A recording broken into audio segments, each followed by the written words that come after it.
Alrighty then, time for a long overdue episode of the Metallist. So this kind of came about here actually towards the end of last year, and it just so happened that I was spinning some records, and I started thinking about it. I'm like, wait a minute, that album came out in '72, and the next one I played came out in '72, and unconsciously a third one in 1972. I thought, wow, '72 must have been a pretty awesome year. Let me start thinking about this. So I did, and here's what I came up with. I came with top 10 for me personally, and you may think of some other ones here. I do have a few honorable mentions at the end because it was like, man, that was a heck of a year. So let's go ahead and get started. So coming in at number 10, Close to the Edge, a phenomenal Yes album. I think Fragile may have came out the same year, but I'm not positive. Plus, was really fond of this one. Got to be honest. So Close to the Edge only has 3 songs on it. It's got the title track. It's got And You and I and Siberian Cartru.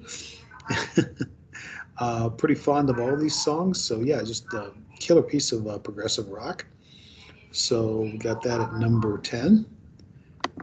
Number 9, Demons and Wizards. A little Uriah Heep action. Although for me personally, Uriah Heep was always kind of a poor man's Deep Purple. And some people take offense to that, and that's okay.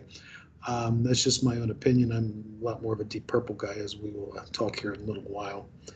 But of course, the big songs in this one were the Wizard and Easy Living. But I mean, just some classic good hard rock there with the keyboard oriented kind of thing going on. So definitely a good one.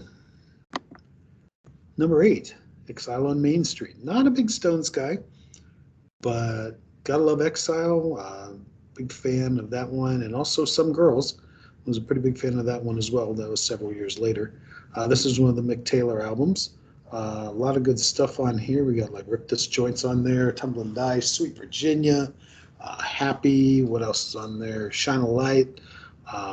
Yeah, just like I said, it's a double record and just a lot of good quality stuff. All right. So here's a record that kind of started a pattern that I didn't notice at first, but love this record as a kid. And this is one of the sort of, I don't know, cornerstones of glam rock, if you will. Lou Reed's Transformer album. Really good stuff. Love the song Vicious. You hit me with a flower. So good. That's a great song. Perfect Day, which a whole bunch of artists did a remake of Perfect Day here a little while back. That was pretty cool. Of course, Walk on the Wild Side, which was such a mellow kind of tune that I don't think anybody noticed what this guy was really talking about. And as a young kid, it's like even I had some idea. I'm like, oh wow, that's a little freaky. But anyway, I think that was Lou's biggest hit. Satellite of Love, which is kind of a cool version of Stalking, basically. And then finally, I'm So Free is another great song on there. So a lot of good stuff here. And this album was produced by David Bowie and Mick Ronson.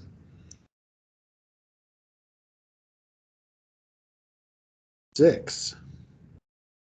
This one is a personal favorite of mine. The Edgar Winter Group. They only come out at night. Honestly, if this album only had Free Ride and Frankenstein on it, that would be good enough. It's got some other tracks on there, but he had a heck of a band at this point. He really had a good band. This one guy, Dan Hartman, the bass player, actually turned out to be wrote a lot of like country hits, I think, and he had a pop hit of his own called "I Can Dream About You" in the '80s. But then also on guitar, we had Rick Derringer and Ronnie Montrose. So I mean, just some killer players on this record. And so yeah, it was always just a big favorite of mine. One of the reasons I decided I wanted to play drums was because of this album. So that's coming in there at number 6. Number 5, School's Out. One of a long line of classic Alice Cooper albums. Truth be told, I don't like it as well as the albums that preceded it and the album afterwards. I'm much more of a fan of Love It to Death and, of course, Killer. And then after that was Billion Dollar Babies, but still some good stuff on here. Obviously, the title track is kind of a big deal. Gutter Cat versus the Jets, Public Animal number 9. So there was some cool stuff in here, but I didn't think it stood up as well as some of the albums that were surrounding it, so to speak. but still, this one came out in 72, and some good stuff there. Speaking of good stuff, number 4, Mott the Hoople, All the Young Dudes. Here again, produced by David Bowie. So Bowie was a big fan of Mott the Hoople, and they were getting ready to basically call it a day and break up. And Bowie said, "Hey, don't do that. Let me offer you a song that we can make into a hit record." And Bowie did that with All the Young Dudes. Although I heard allegedly he offered them Suffragette City, and they turned that one down. Go figure, right? But anyway, we'll talk about Suffragette City in a little while. But anyway, classic record. Speaking of Lou Reed, Sweet Jane is on here. It's one of Lou Reed's tunes. And of course, like I said, the title track. Then there was Mama's Little Jewel, One of the Boys, Soft Ground, which was a Verdon Allen song. I always thought was kind of cool. A little different for the Hoople. And Ready for Love, which was kind of a precursor to what was going to happen with Bad Company in just a few years. But a classic record. Used to play it this just like crazy. Still play it pretty regularly. So yeah, All the Young Dudes. Good stuff there. So speaking of Bowie and Ronson, you can't go wrong in 1972 without, of course, the rise and fall of Ziggy Stardust. So just classic beyond classic, really. 5 Years is on there, of course, Starman, Ziggy, Suffragette, and Rock and Roll Suicide. Can't touch it. Just amazing stuff. So 72 was really quite the year for David Bowie. Between this and producing Transformer and also producing All the Young Dudes, that was quite a year for Mr. Bowie. But again, his own work here was probably ranking the highest of all those things that we were just talking about. All right, coming in at number 2. Volume 4. Gotta love some Sabbath here.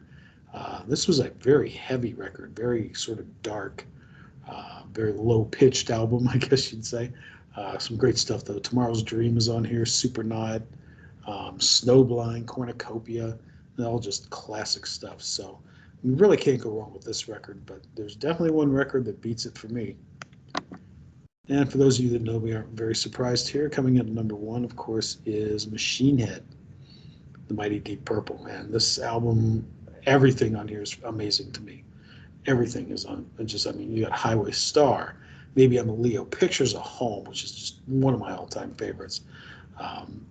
What else we got on here? We've got Smoke on the Water, Lazy, Space Truck, and Never Before. I mean, I could just listen to this record over and over and have. So that would be my number 1. But then I kind of thought about it a little bit, and I thought, here's some good honorable mentions on this one, too. So up there in the corner, we got T-Rex, The Slider. Great record. Okay. So on that one, what do we have on there? Any tune called Metal Guru is good by me.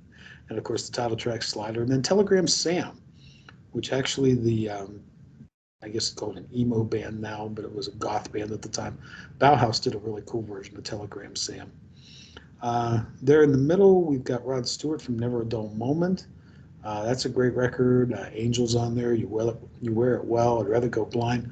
Just a rockin' version of Twisting the Night Away. So yeah, good stuff there. Okay, and then Todd Rundgren, Something Anything. That was one of his double records. Quite a bit of good pop stuff on this one. Like I Saw the Light and Hello, It's Me. But then he gets a little more rockin' with Black Mariah. Still a concert favorite when Todd comes to town.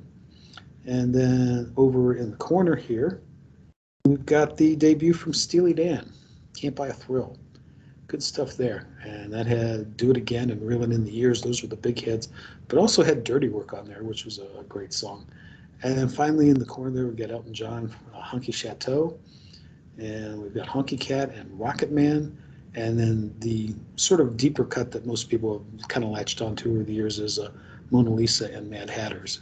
So that's 72 in a nutshell for me. And like I said, a lot of good stuff here, but I'm sure I'm missing some records. So I would love to hear your comments. And as always, like and subscribe. I appreciate that. And thanks again for tuning in, and we'll see you next time.